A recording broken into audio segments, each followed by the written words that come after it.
YouTube, welcome back to my channel. My name is McPato and this is McPato PC. And today I'm happy to bring you guys another how-to video. Today we'll be putting a 2 terabyte hard drive into our original PlayStation 4. I say original in that it's not a PlayStation 4 Slim and it's not a PlayStation 4 Pro. So we're going to focus specifically on the original PlayStation 4. This is a pretty straightforward modification or swap that will not void your warranty. Sony actually built the PlayStation 4 with this exact thing in mind. So it's possible to do this without voiding your warranty. Before we start, we'll just cover what you'll need to set this up. You'll need an original PlayStation 4. You'll need I have a 2 terabyte hard drive, but you'll need a larger hard drive than the 500 gigabyte unless you want to put in an SSD, or if your hard drive is dead in your PlayStation 4, these steps would work for you as well. And you'll also need a USB drive, a flash drive. I have one over there. So with that covered, let's jump right into the disassembly of the PlayStation 4 and the installation of the new hard drive. Actually, just before we do that, I'll show you guys how to download the files that you need from Sony PlayStation's website. I'll put a link in the description down below. If you guys want to do that, make sure it's the large file, not the update file. So it should be right around 1 gigabyte at the time this video is filmed. If it's only about 200 or 300 megabytes, it's too small, it's not the right file. But the link that I have down below should take you right where you need to be to download that file. As well, it has a full list of instructions on how to name the file, where to put it on the USB, and then how to power up your PlayStation 4 in the proper mode for safe mode. But with that said, you might want to start the download before you disassemble it. Again, it is about a 1 gigabyte file, so depending on your internet speed, that might take several minutes to download, possibly longer depending on your internet speed. So mine's downloading right now. I'll show you guys how to take this apart and how to put the new drive in your PlayStation 4. Okay guys, so just before we do the swap of the hard drive, I'm going to show you guys the website where you can get the file you'll need for the software. So it's highlighted here at the top, but also it'll be in the description down below. And that'll be a clickable link, so you don't have to write down the address. Once you get to this site, basically you're going to need to create a folder called PS4 on your USB. Make sure to use capital letters for PS number 4. Then you'll create another folder inside that folder called Update, all capital letters. And that's where you're going to put your file that you download. There's actually a download link right below my mouse here, right where my little cursor is there. And that'll download it right to your computer. Depending on the browser you're using and your settings, it should default to your downloads folder on your C drive, and that's where you'll be able to go to copy the file to your USB. And with that said, we're going to move back to the installation of the hard drive. Alright, so we're going to put our hard drive to the side for now. For anyone wondering which drive this is a Seagate Barracuda 2 terabyte, but I also like the Firecuda very much as well. And it can sometimes be had for less than this Barracuda. And the difference there is that the Firecuda has a part of the drive that is SSD, if you will, has cache memory. And in certain applications, it can load faster. Not all the time, depending if you play the same game repeatedly, then it would definitely be quicker. The Firecuda, I mean. But this Barracuda here, just for anyone wondering, the part number is right there on the box. If you want to order that on Amazon or Newegg or wherever you buy your parts. With that out of the way, we'll put the box to the side. Okay, so as I mentioned, it's possible to open your PlayStation 4 without voiding your warranty. All you do is you press down firmly and you slide the cover to the side. Once it's over to the side, you just lift up. Pardon me, it's got to go a little further. There you go. So it's fully slid out of the way. And that's all it is a plastic cover with a couple of clips there. The area of interest for us is right at the front here. It's this PlayStation screw. It's got the 4 symbols from the controller on it. That's the screw we need to remove. So we will do that right away. So I've got a PZ or PZ1. That seems to work. I'll confirm that in just a moment.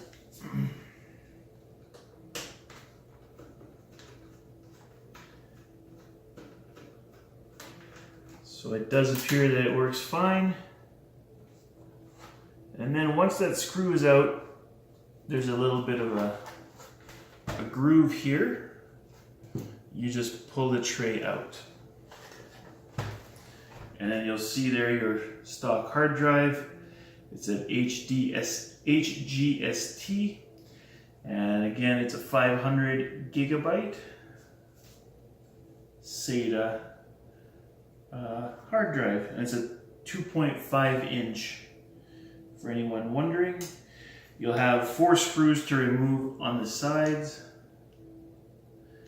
And once those screws are removed, we'll move forward. It's probably worth mentioning that if you have a lot of game saves and files that you want to save, now you can't back up your games and that kind of stuff, but any saves for your games or wallpapers or that kind of thing, you can back up to either the cloud or to a USB drive if you have one big enough.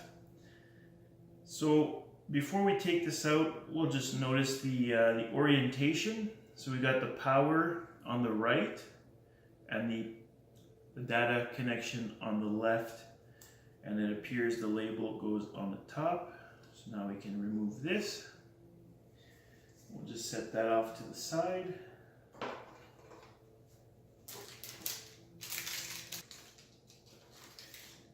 All right.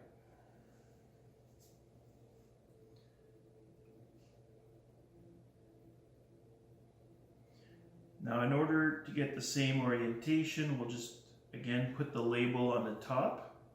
That puts our power connector on the right and our SATA connector on the left. And as you can see, that's the same configuration as the stock drive.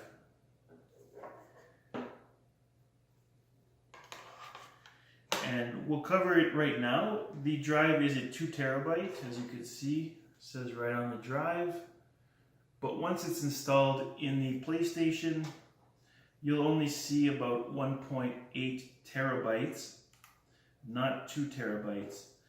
And my understanding is that the way a megabyte is calculated is different for a computer than it is for a person. For people, a megabyte is 1,000 megabytes, but for a computer it's 1,024 megabytes. So there's a bit of a loss in terms of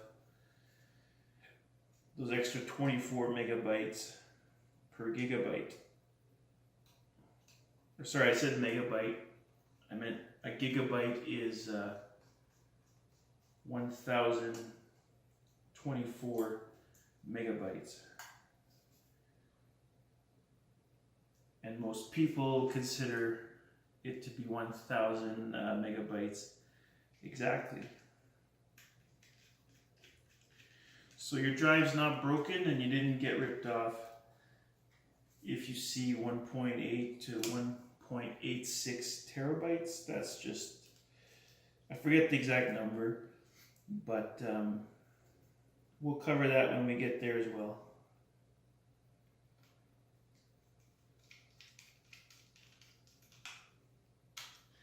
Okay, so once that's all set up, take the drive again with the indentation at the bottom or the front of the machine, which is my bottom, and you're just going to slide that in until the screw hole lines up. You're going to take your screw and you're going to put it back in.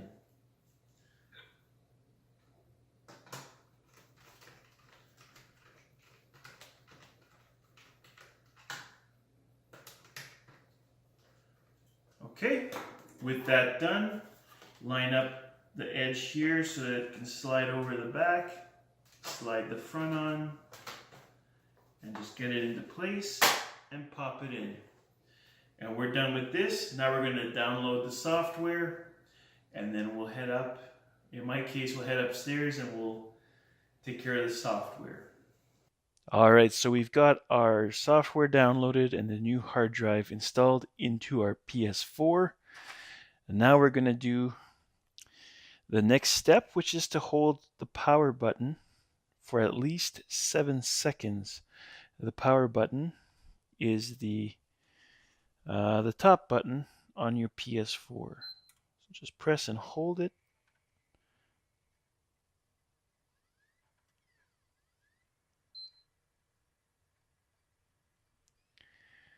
I have my USB drive already installed in the PS4. I think it should work this way. We're going to find out in a moment here.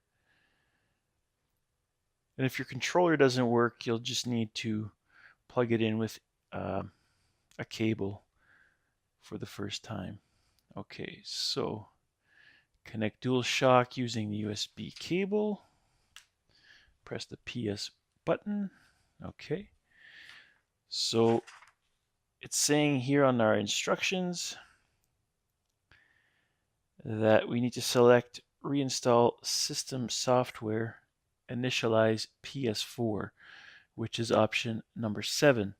Keep in mind we have not formatted our hard drive or anything. It's brand new, unformatted in the PS4. So we're going to choose option 7. It says connect the USB storage device that contains an update file for reinstallation for version 6.2 or later.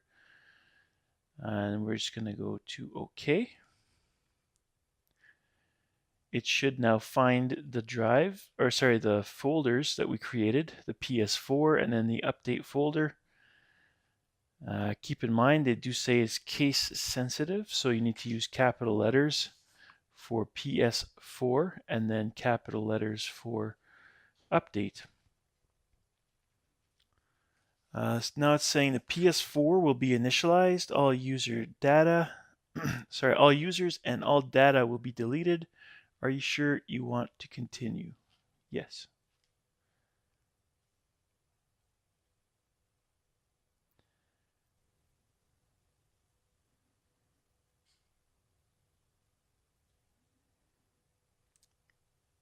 So it finished initializing. Now it's saying preparing to update system software. And we're at around 45%. It's going pretty quick actually.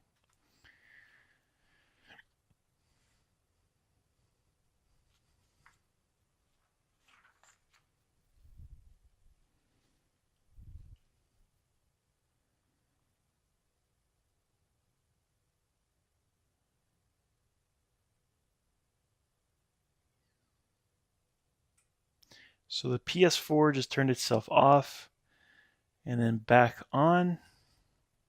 There's a light flashing blue on the top, and I think we're back in.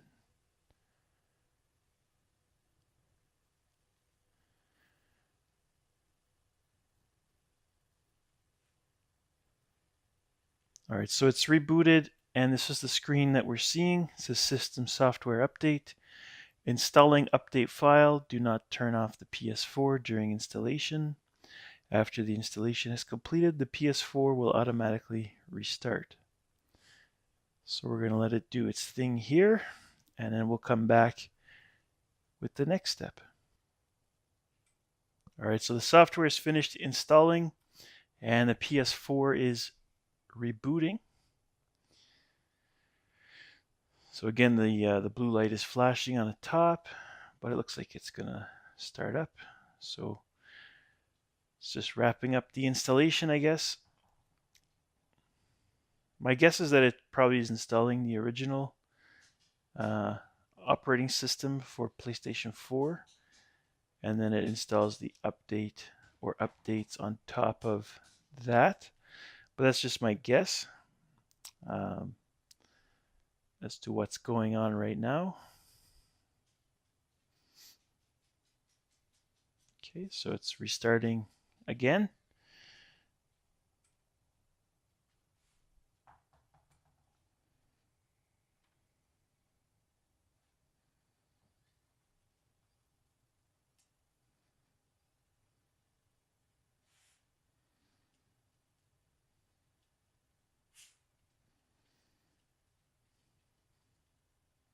All right, so we've done all the updating, and it looks like the PS4 is going to boot up as though it was booting for the first time, brand new from the store. And we're probably going to have to put in our account information and log in and all that.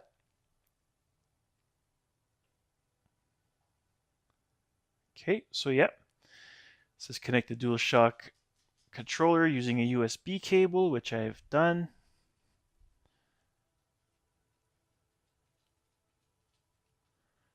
Okay, we're going to set everything up.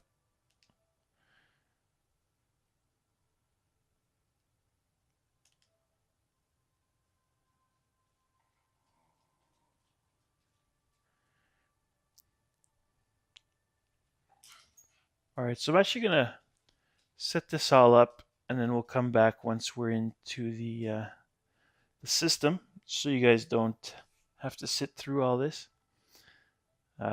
But yeah, I'll set everything up, and we'll come back once we've done that and see how things go. All right, guys, so we've set it up everything, and I've actually started downloading games already. So you can see that I'm using 93.17 gigabytes of a 1.77 terabyte. So that's what it rounds to as a result of those different units of measure for gigabyte and terabyte. But still, 1.77 terabytes is plenty. This is actually not my PS4, it's my brother-in-law's. And I did this, he ran out of room and said, would you mind doing this for me? I said, no problem. I said, would you mind if I made a video about it? He said, no problem. So anyway, this is basically it for this one.